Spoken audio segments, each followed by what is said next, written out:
All righty. Well, welcome everyone to our special Learn United today, moving the needle on equity through corporate and nonprofit partnerships. I am Courtney Hatton. My pronouns are she, her, and hers.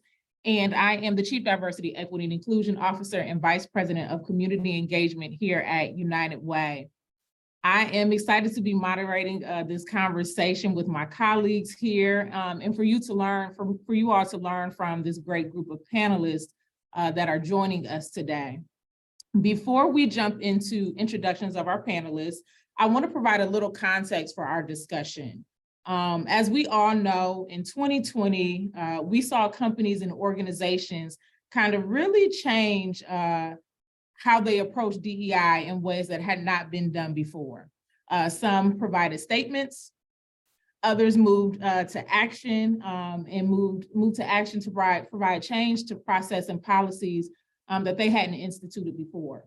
While United Way has had a long-standing history in DEI, we too shifted and we had to find ways to strengthen our accountability in this effort as well. In our most recent funding cycle, we made significant changes that resulted in 40% of our 91 funded partners being led by people of color.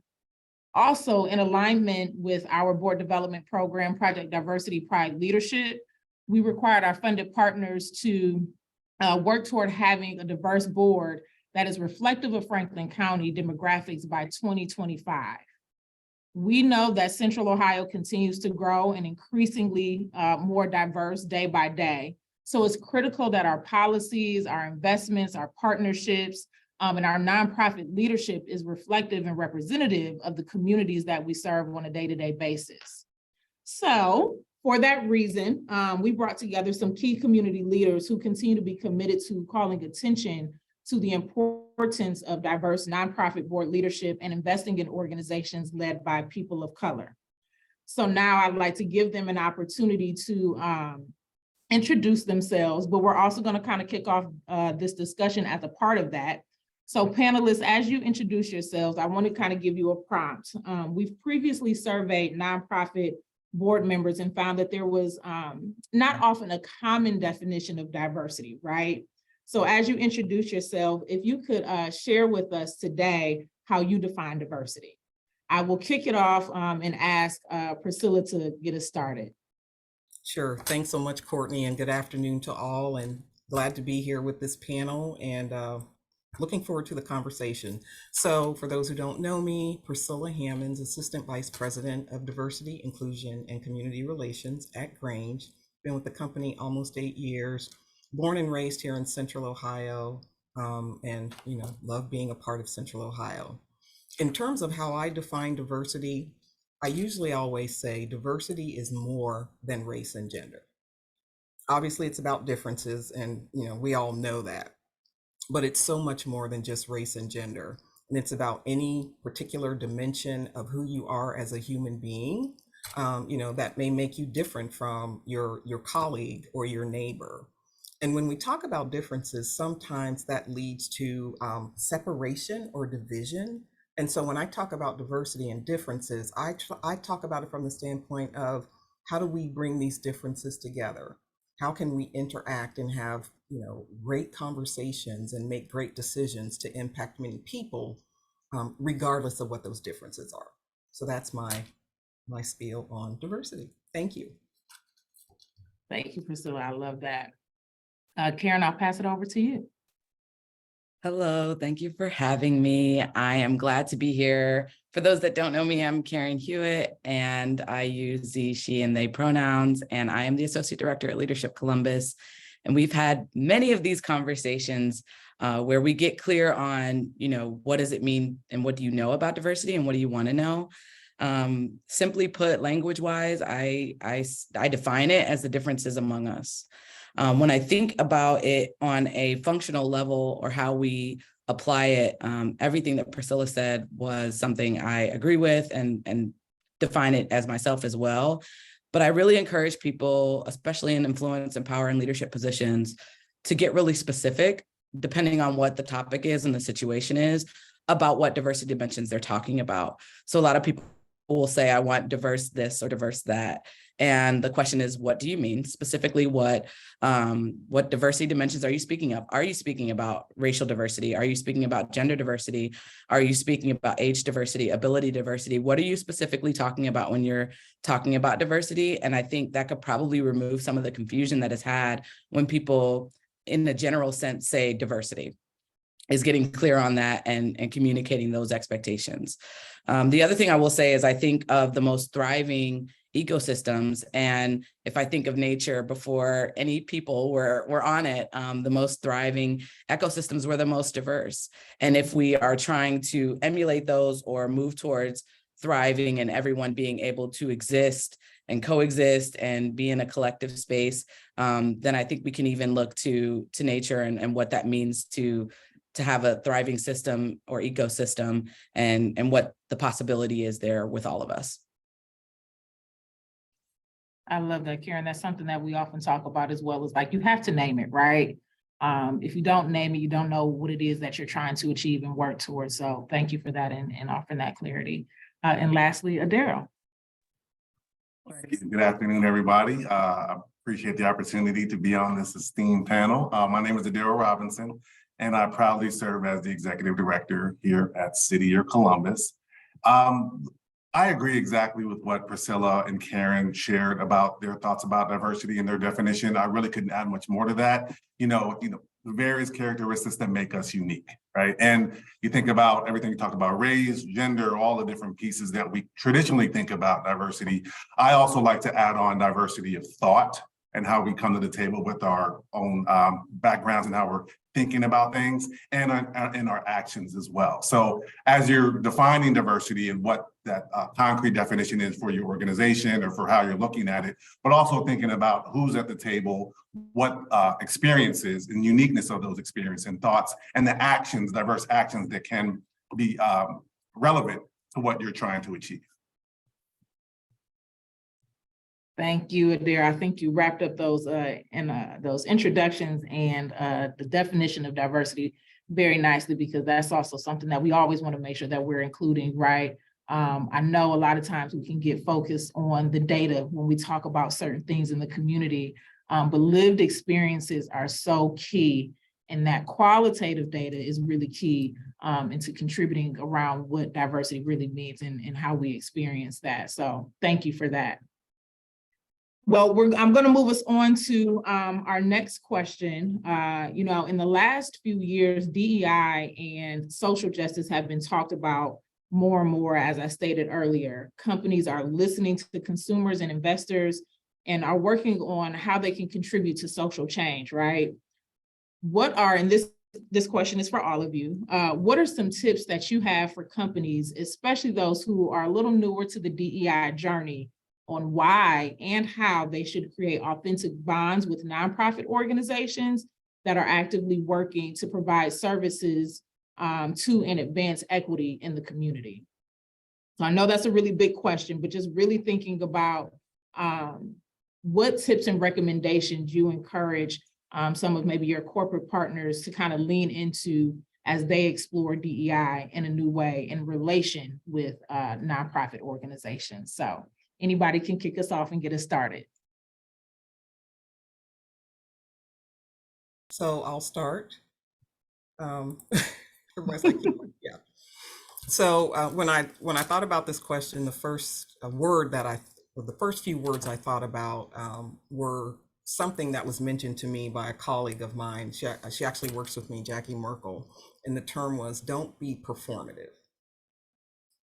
Basically meaning, you say you believe in equity, you may have this public statement about equity, but inside your organization, you're not implementing processes that promote equity, such as, looking at your decisions and processes and asking yourself questions around, as a leader or as a person of influence, what are my own biases, whether they're conscious or unconscious, that could possibly be getting in the way of me making the best decision for the organization, me making the best decision to say, yes, X company, we're going to partner with X nonprofit, right? Because our values align. So that's the first thing I would share. Also, it's important to think about how the decisions that you're making don't inadvertently, impact a certain group, right? And so again, asking yourself questions: if we make this decision to partner with this particular nonprofit, what does that mean for our organization? What questions should we be asking, right, to ensure that that partnership is delivering what it should be delivering to that nonprofit, in terms of resources, and in terms of resources from the standpoint of, as you're providing those resources to this nonprofit that may be focused on, African Americans, such as Columbus Urban League, right? You're using the same resources and processes that you would for an organization or nonprofit that may not necessarily be led by a person of color or specifically focused on services for people of color. A few other things I'll say is if you're newer to the journey, I always start with make sure you focus on having a strategy that answers the question, why the strategy, i.e. this DEI or equity strategy, how can it help the business? Because again, at the end of the day, businesses want to make money. And so let's not sugarcoat or act like that's not part of why we're doing what we do. So how does this strategy help the business grow? How does it help us attract talent customers? How does it help us with our brand, right, in the community, our reputation? And even when you're thinking about your reputation in the community, I apply a diverse lens to that and say, okay, what does our reputation look like in the African American community? What does our reputation look like in the Hispanic, Asian, LGBTQ communities? So those are some of the things that I think about in terms of if an organization is planning to focus on advancing equity. Those are some things that it should consider and have in place. Thank you for that, Priscilla. Karen, I saw you come off mute as well. Did you have anything you wanted to I add? think we're all ready for this one. In full agreement of what Priscilla has mentioned, we talk a lot about, especially at Leadership Columbus, the buy-in that is necessary for senior leadership to have. A lot of times you'll see DEI managers, coordinators, directors that are separate from senior leadership or separate from HR. And so when you're looking at that as a performance metric or something that someone is accountable to in terms of your strategy, they're not necessarily accountable to it because it's this other element or outside thing that's over here, that's elusive, and people don't know, like, what are the things that I have to obtain here. And so when you think about senior leadership, you have to think about the people with influence and power. Are they truly committed?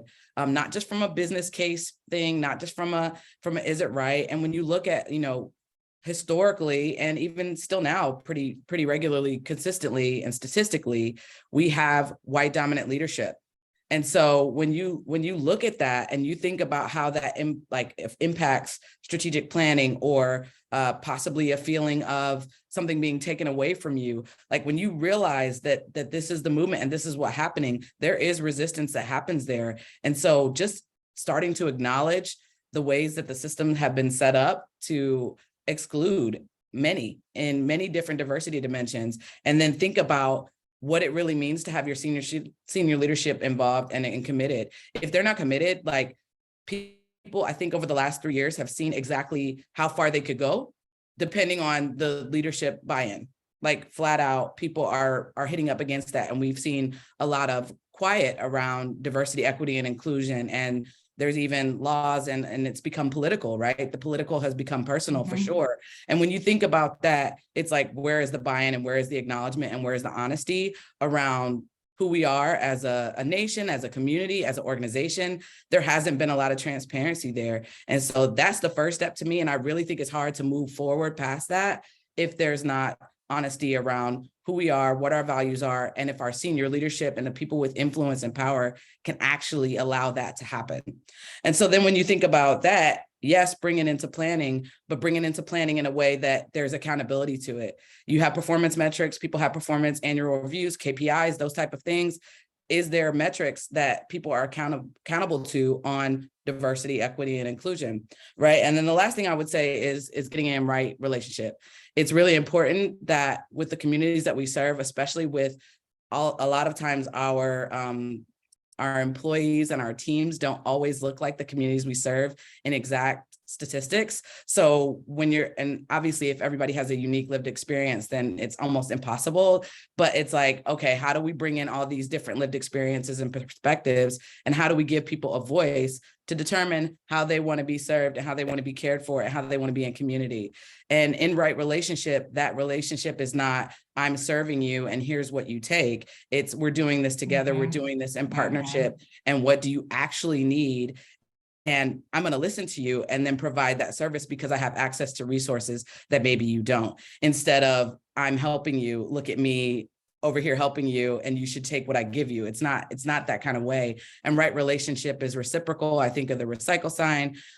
It goes back and forth and it's collaborative.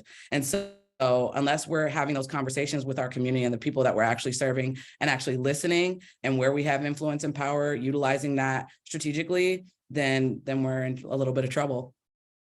Relationship is key, Karen. I can't remember what it was that I was watching, but we recently had a discussion here at United Way with our staff around what it means to be an ally, but also seeing that language change a little bit too, in terms of how do we become co-conspirators in this work? And so this isn't just, to your point, you know, I'm not serving you and just dictating to you what it is that we're going to give you or that you want, but how do we bring you along with this and become co-conspirators in this work together to make sure that it is equitably moving forward and you're a part of this journey as well, and we're not directing it to you. So that relationship is key. Daryl? Sure, absolutely. I think those are two really great perspectives on this. And I'm gonna think about it a little bit more from a nonprofit lens. And for me, it's really about proximity. And if we're thinking about others creating authentic bonds with nonprofits, you have to be proximate to the work consistently. So I'll give you three different ways I would think about that. So I always think, conduct a site visit with a nonprofit.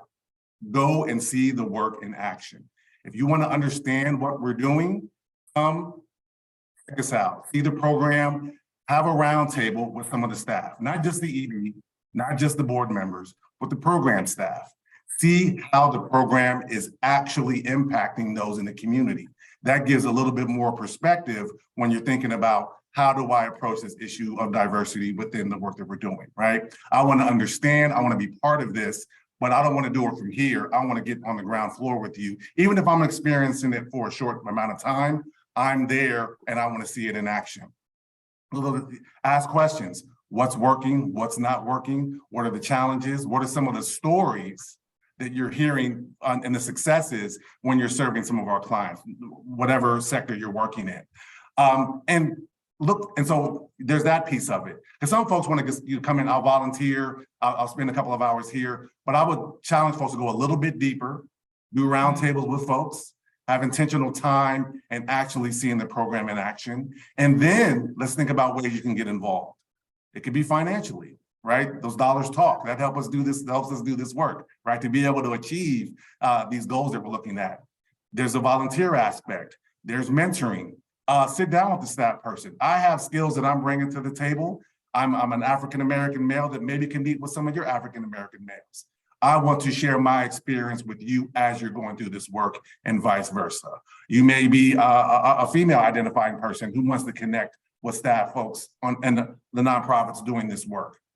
Feel free to do that as well. One really great thing about us nonprofit leaders is we love to talk about our work, and we will talk about what we're doing with everyone. And we want to share those stories and share those experiences. Even though we're in there day to day, the opportunity for you to actually have access to us, I'm sure every nonprofit in this in Central Ohio will welcome you coming in and learning more about us and how you can be a benefit and participate in this journey of the diversity of our organization, diversity of thought, how our programs are doing well, where we have some gaps, and how you can be a part of that. So those are some other tips I would add in relation to what Karen and Priscilla were saying.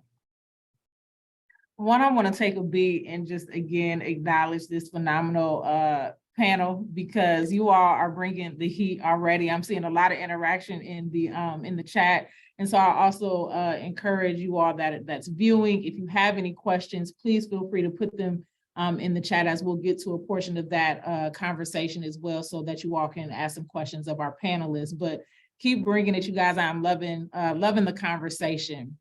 So I'm gonna ask a question specifically to Priscilla here, but Karen and Adero, please feel free to chime in if you choose. Priscilla, I know you and I work closely together. United Way and Grange has had a long standing relationship, particularly for our board development program. But I want you to kind of expand on that and the importance of DEI to Grange from that perspective. So according to a study conducted in 2020 by McKinsey, companies that incorporate DEI initiatives, as you started to mention, among executives, are more likely to financially outperform those who do not, right? Grange has had that longstanding commitment to DEI, as I mentioned. Can you share why Grange has had that commitment to prioritizing DEI, and any strategies that you would recommend to your peers who are trying to make the business case for diversity and community engagement within their own companies? Sure, and great question.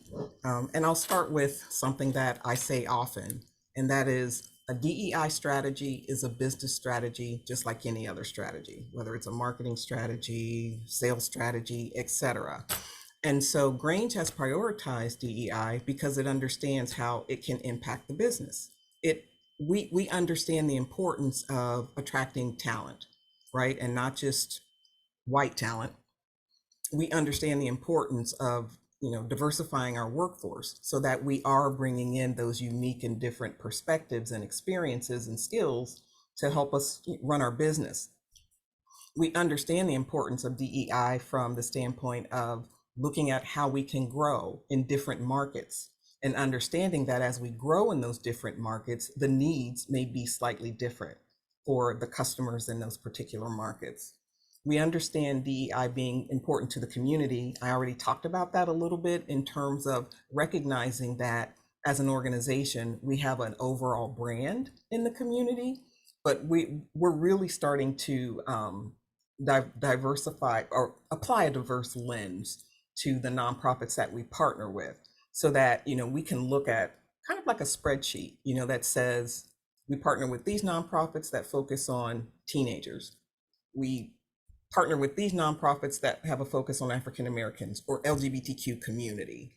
And so again, by doing that not only it broadens our overall community brand. And then the last thing I'll say in terms of advice for my peers is take some time to figure out how to articulate what I call the diversity return on investment. Because as you're working with leaders and you're working with those of influence, again, at the end of the day, how does this DEI strategy help grow the business? And here at Grange, we have what we call a diversity ROI model that we use in our new hire diversity training. And it looks like a baseball diamond. And basically, it shows like first base, those are your associates and how they feel about working at Grange, their satisfaction, their loyalty, etc. And then the next diamond focuses on like government, media, networking, so that external view. And then that third diamond is the sales, the customers, whether they're loyal, whether they're satisfied. And all three of those diamonds impact financial results. So we have been spending time articulating and sharing that story around why DEI is important to Grange and how it's helping grow our business. I love that. I hope y'all are taking some notes, because that's a big one right there. It really gets to how what Karen was speaking about earlier, that buy-in, right? And that buy-in at all levels, and that it is infiltrated from the very beginning when someone starts at a company or organization. So I love that example. I hope folks hit you up like, can I learn a little bit more about that, Priscilla? Can you share about that? Karen or Adara, I just wanted to make sure, see if you guys had anything you wanted to add before I move on. Nope. Okay. That was perfect. So this next one is for you, Adara.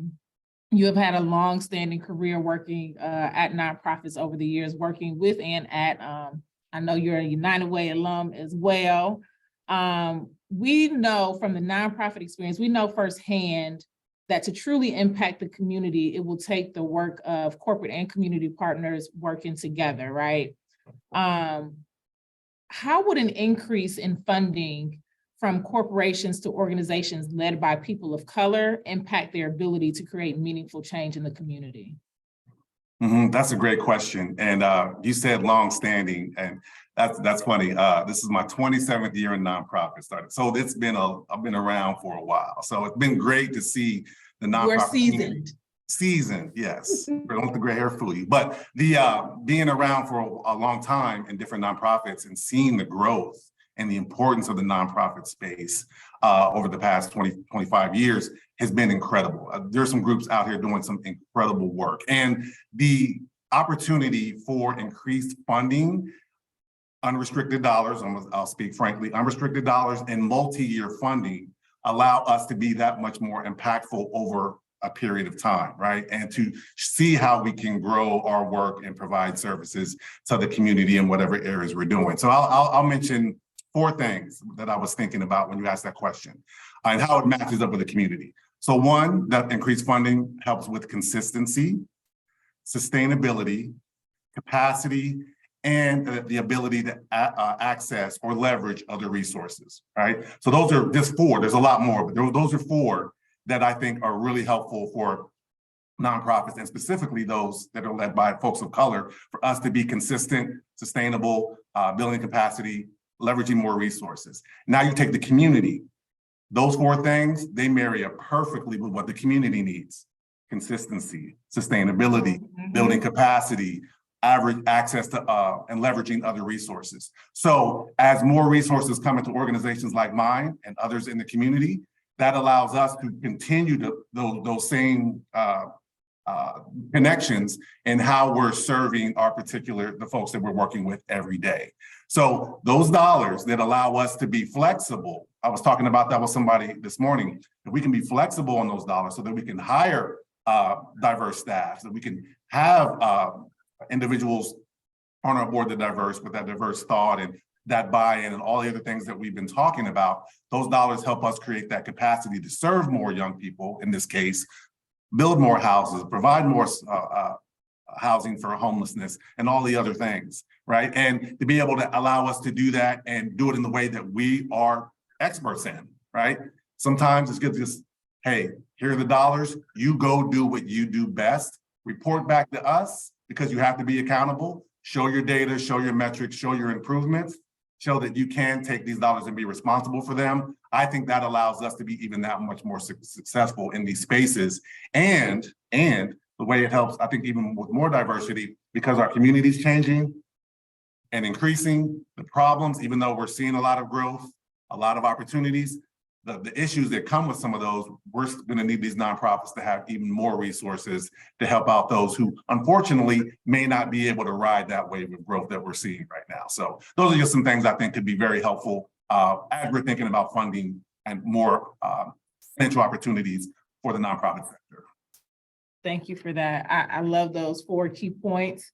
It gives us all some perspective to think about in terms of how we approach the dollars that we invest, right? Like it gives us a framework, you know, does it fit within these bounds of consistency, of stability or sustainability? So I really like that because like I said, it gives us a framework to think about how we invest our dollars and the intent behind them and what they can truly do. So I'm going to transition us a little bit. We've talked a little bit about the importance of investing in and supporting organizations led by people of color. However, we know that there is another critical aspect to nonprofit leadership, and that is the board. So this question is for Karen. I have to share. So I met Karen at the Big Table, hosted by Columbus State, and it was a conversation around board diversity. I believe it was from your perspective, it was you were part of the Columbus CEO Future 50. And so we were having this really good conversation. For those of you that don't know, I believe I mentioned it earlier, United Way has a board development program. And so when I got invited to be at the table for this conversation, I was like, absolutely. And then I meet this phenomenal person, Karen, who is really passionate about this. about this work as well in terms of board diversity. And so just kind of giving some context there, but for you, Karen, I mentioned earlier a survey that was done for local nonprofit boards. And that survey found that many boards attribute the lack of diversity on the board to a lack of qualified candidates. Personally, I can almost barely get through that, right? Personally, and with your involvement as a part of the Future 50, how do you address that perception that there is a lack of qualified, diverse candidates in Columbus? I mean, when I first saw the question, there were things thrown, but I'm really glad I had some time to sit with that question. So thank you for giving us those questions beforehand. I just want to level set real quick with some stats. And then I will talk to my reaction. So Biz Journals did an August 2022 study. 31% of Fortune 500 companies are female, and they use female. Every time I see female in a study, I'm always like, that probably means it was only female and male. Does not include non-binary or queer folks, trans folks at all. And so that also is something to note. And I can just deliver the stats. 7% are women of color. I'll say women of melanin. And then looking at Fortune 500 companies, 69% are male or male identified, and 78.5% of the 69% are white, right? And when you look at nonprofits, there were two studies that I really want to look at. And Board Source did a 2021 study, 800 public charity CEOs and board chairs, and 78% of board members are white, and 19% of boards are all white. Then looking at Urban Wire, they did a 501c3 with 50,000 plus annual expenses. They surveyed 5,403 organizations. 53% of board members are white, 79% of board chairs and EDs are white, 78.6% of are white, 7.5% are African American or Black, 4.2% are Latina or Latino, and 2.6% are Asian American. I'll say AAPI to be a little bit more inclusive, but I also don't want to shift the stats in a way that isn't true to what they measured. But I think the statement of lacking qualification, like qualified to me is a loaded word. Obviously, it can feel like a microaggression of some sort. But to me, what that also translates, because I do try to hear what is being said, is I don't have connection or relationship with diverse candidates. Like when I think of the people that I'm connected to and the people that I work with, I can think of literally hundreds of diverse, in all different diversity dimensions, diverse candidates that I work with. And what I hear people saying, if we're measuring, and obviously with all those statistics that are very leaning towards white dominant boards, CEOs, and all of EDs, when you're looking at that and you're surveying that, what I hear is I don't know anyone to bring into here, because I've had conversations and I've been on boards where people said, look, you may be the pioneer here. You may be the token queer person. You may be the token Black person. You may be the token non-binary person. But we can have that conversation because we're in right relationship.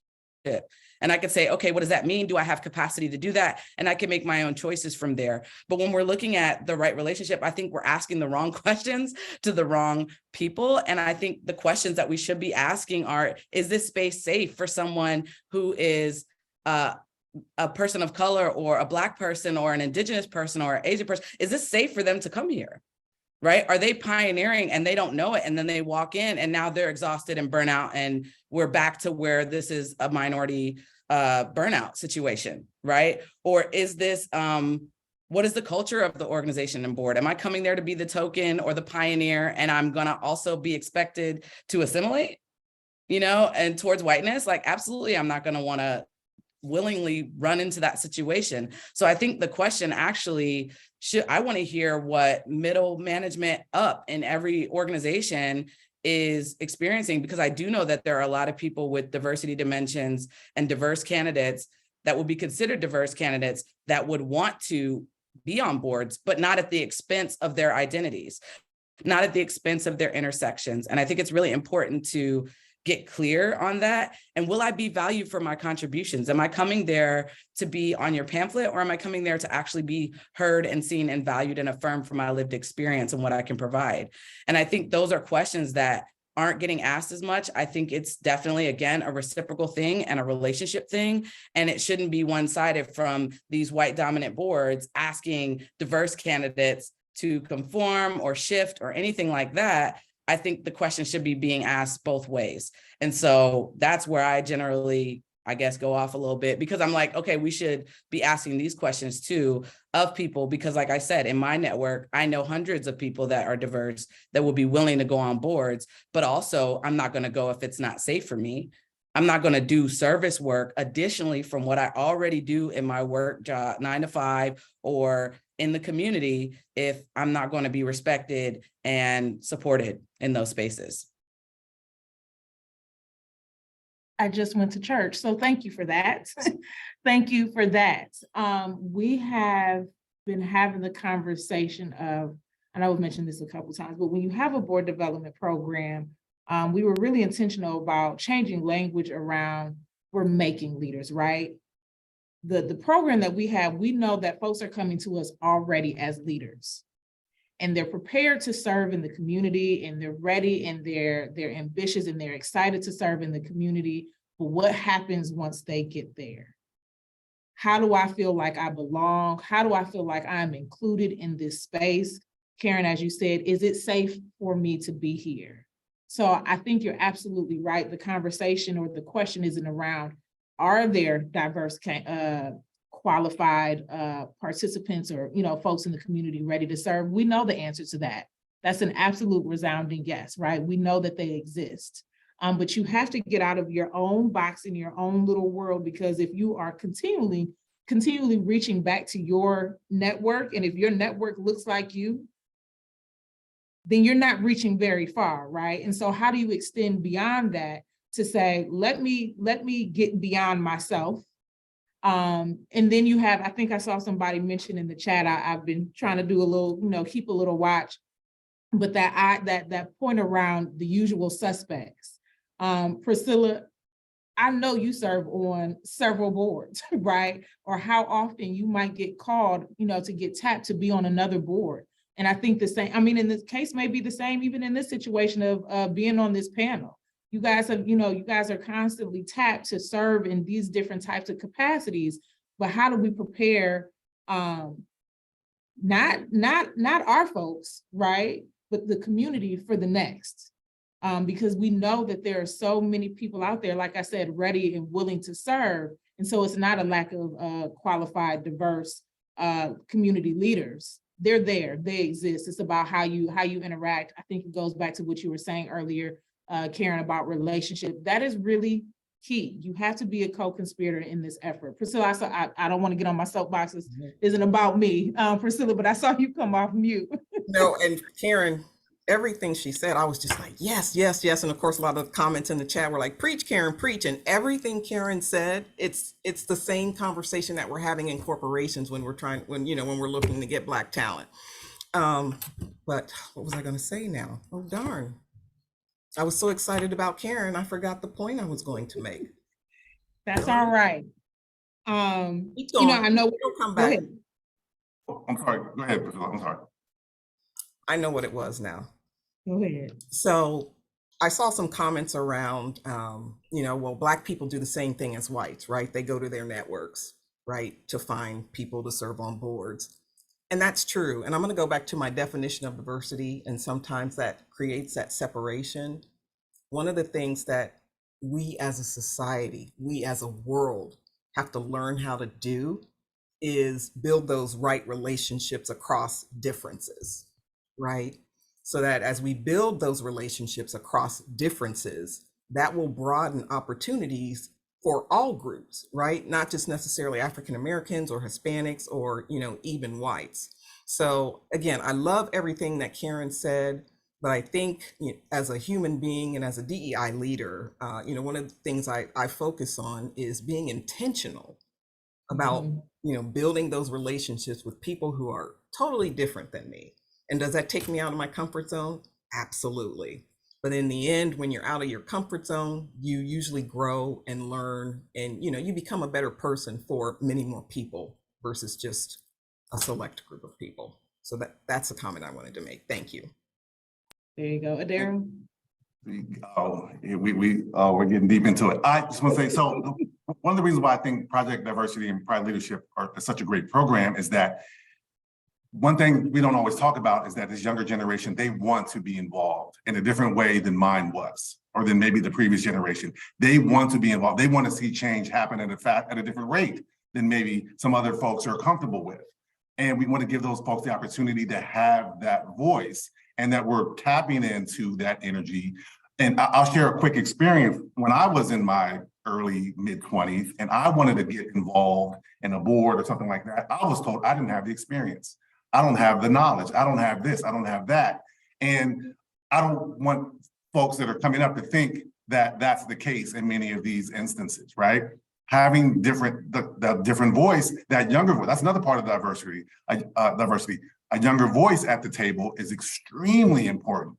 They want to be a part of that. They need to be a part of and bringing their voice, because I know we have a lot of young folks in our organization, and I have to listen because they have ideas and new ways of thinking that I never would have considered without letting them share that power, right? I think Karen alluded to that. Access to that power so that your voice does have some weight.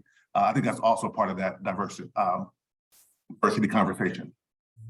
And Courtney, I just have to add on to what Adara was saying, specifically when we're thinking about, asking younger folks, right, Gen Zs, to join nonprofits. Sometimes the challenge is that because they're young in their career, they don't have the finances to be able to meet that financial commitment for that nonprofit board. But what I would say is I would challenge that nonprofit board to say, okay, they can still bring a lot to the table. Where might they be able to provide some other resources that could, compensate for the fact that they may not have the full financial, dollars to be able to commit to the organization. So I just wanted to add that piece in there.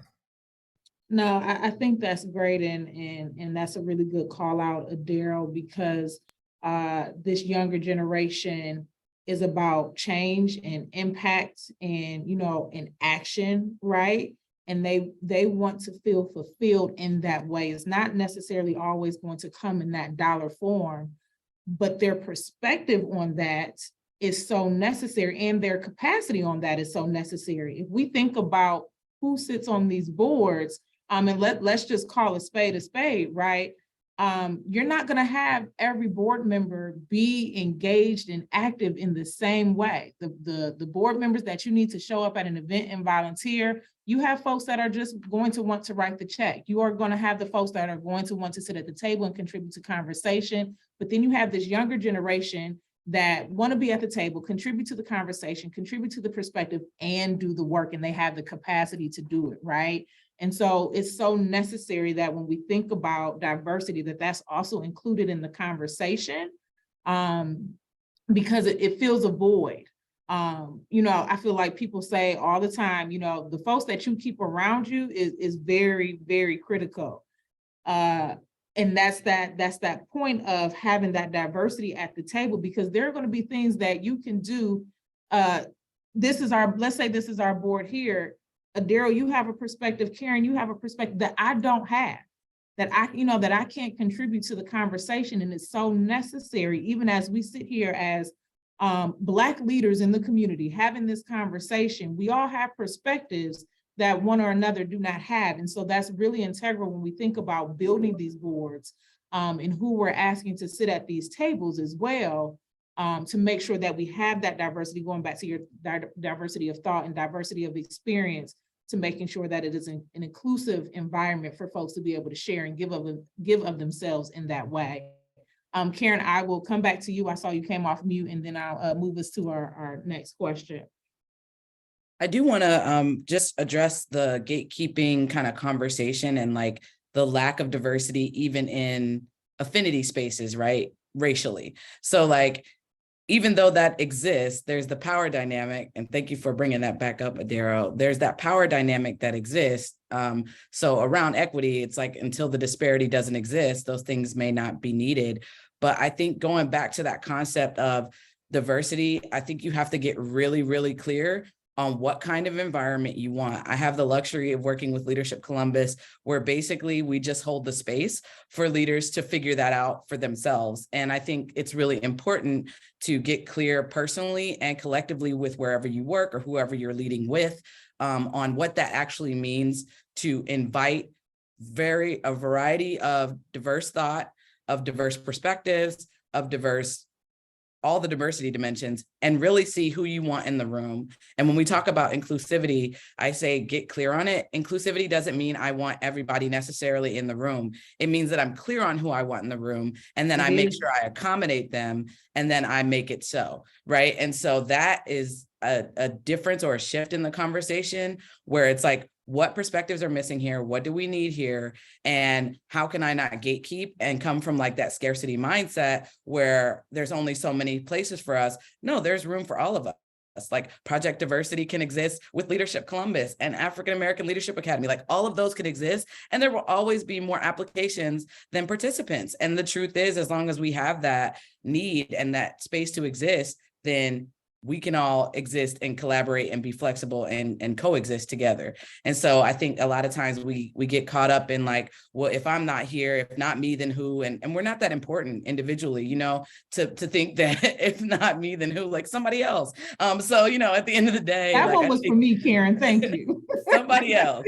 And so I just think maybe if we can remove some of that ego and remove some of that scarcity mindset around, and that's socialized into us, right? But like, how do we remove that mindset so that we can actually experience the wonder and the beauty that is created when there is a lot of diversity in the space? Like I said, that one was for me. Thank you. I'm going to shift us to this last question because I do want to, if there are questions that our viewers have, I want to make sure we get an opportunity to answer at least a couple of them. But lastly, each of you have served on or worked with a nonprofit board. We all know what it means to be the only on a board or even in a workplace.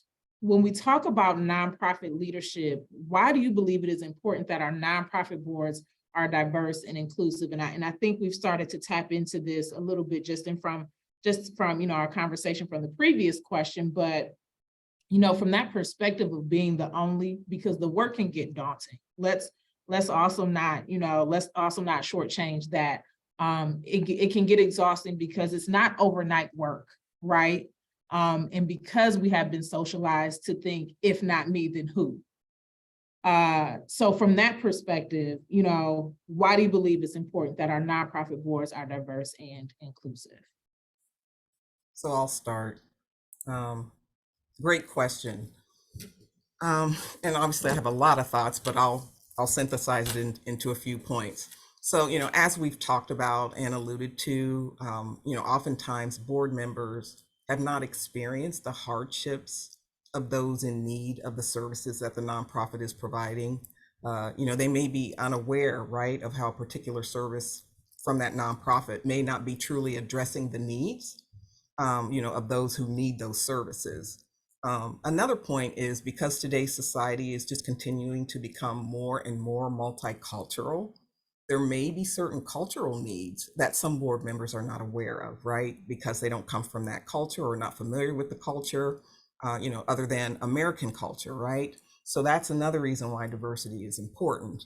And to summarize, having diversity on a board, it leads to just a more robust, I think, empathetic, multifaceted approach to meeting the needs of those in the community. And if you don't have that multifaceted approach, you're really doing, or you could highly likely be doing a disservice, to those in need and possibly harming the organization's reputation because it's not really addressing the needs of those who have the need.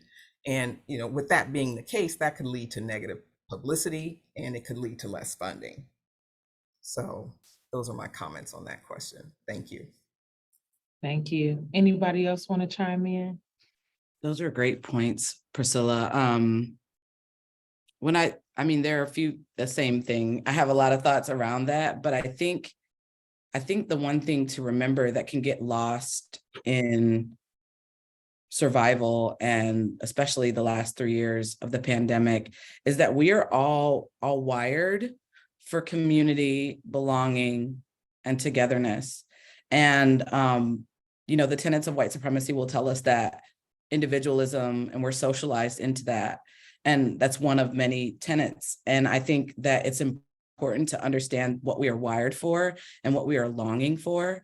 And when we get into those spaces where we have that diversity and everyone's dignity is held at the center, I think those are the most beautiful experiences where we experience each other's life inside of us and all of those things. And it's really important to understand the exhaustion that has been created by this conversation and everybody not understanding or having shared language or not being on the same page around it, or some folks feeling like it may be taking something away from them, or that all of those things may be at play.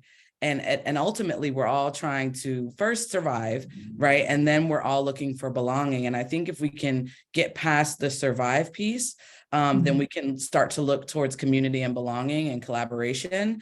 And that would create more diverse spaces individually, collectively, organizationally, and we would start to see what that looks like. Thank you for that. Adero? I think the hope for my board members here at City Year is that we can consistently keep, I'm gonna go back to it again, be proximate to the work and have access to what we're doing every day, and have an understanding, even if they're not familiar with those communities, that we can get a better understanding for them so that they can take that back to their respective communities and be able to, for that, we talk about ripples, that being able to ripple out, right?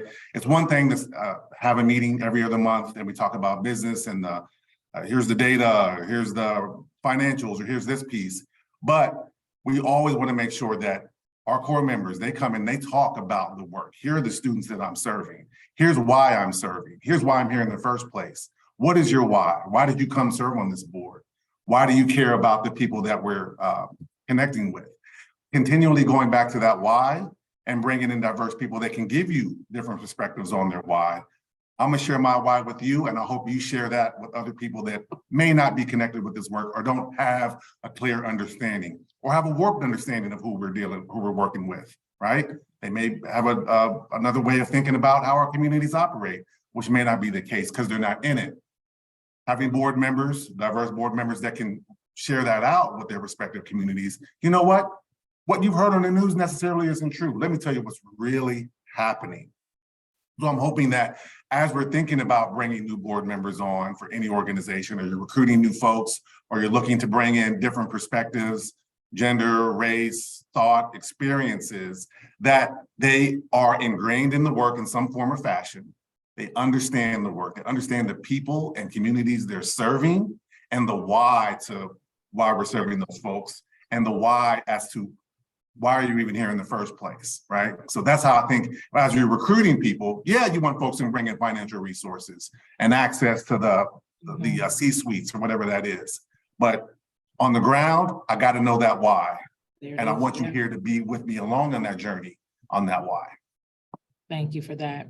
So we do have a question from a few comments back, and it's probably going to be the last question that we can tap into because we had a really robust conversation here today. But I want to make sure that we capture it. Someone asked, who holds top leaders accountable to do their work to make cultures safe?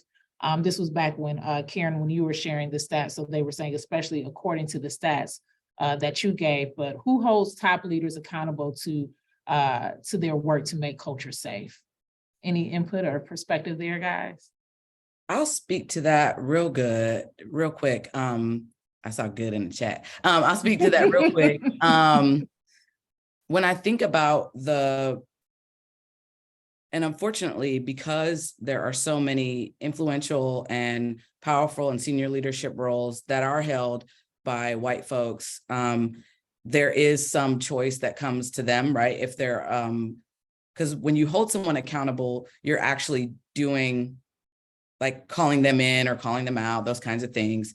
But when there is a culture of accountability, then we all belong to each other. And then there's responsibility from each part to be accountable. But what I think is, as employees, there was just Scott Woods had a post that was coming around from 2020, coming back in hot around the cost of speaking up, right? And so I think what a lot of people navigating, especially a lot of my Black colleagues are navigating, is the timing and the battles and when to speak up around, especially around accountability, that won't necessarily cost them their job, even though it may cost them something. Like, everything comes with a cost. And I just think it's important to know that the emotional labor right now, and I hope that changes, and I hope that institutions and people in senior leadership, people with influence and power, are willing to hear the power that they do have and the responsibility that comes with that,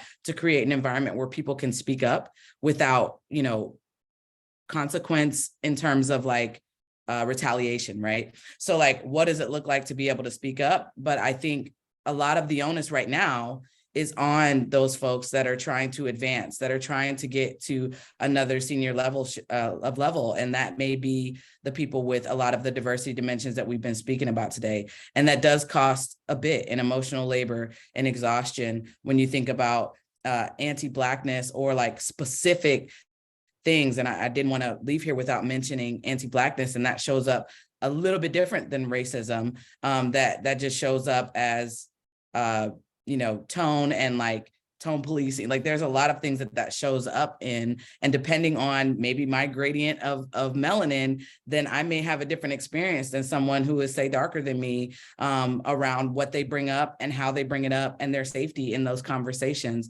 So, I mean, my hope is that it starts to become a two-way street. But right now, I think a lot of times you have people that are supervisees trying to hold their supervisors accountable, and there's no repercussions.